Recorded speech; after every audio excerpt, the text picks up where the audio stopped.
Airport जाने के लिए लाहौर को रोमांस हो गया है। और बहुत सारे रास्ते हैं, यहाँ पे शायद नहीं है। ढाई दहाइयों कबल लाहौर पुराने लाहौर से चुपके निकल रहा था। ये वो दूर था जब कराची ऊंची बुलंद बाला इमारतों और रकबा फैलाव की बना पर अव्वल नंबर पर था। सितम ये था कि नई सदी की शुरुआत में भी कराची लहूलुहान रहा था। आए दिन लिसानी वाव सियासी फसादात और कत्ल वाव गारत जारी थी। उसी दूर में लाहौर पुराने लाहौर से निकलकर तेजी से जुनूबी अतराफ फैलने लगा। नई आबादियां तामीर होने लगे, कारोबार पनपने लगे,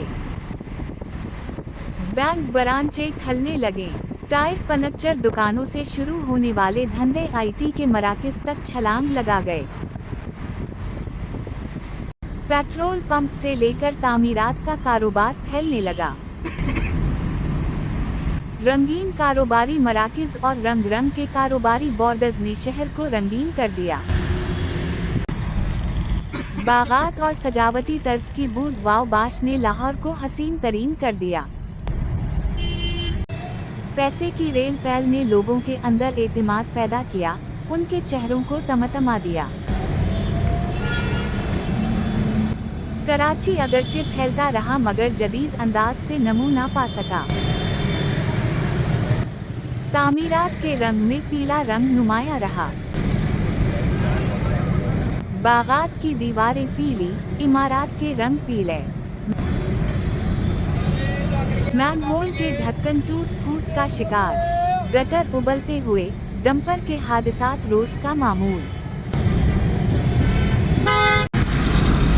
मंसूबे सुस्त रवि का शिकार।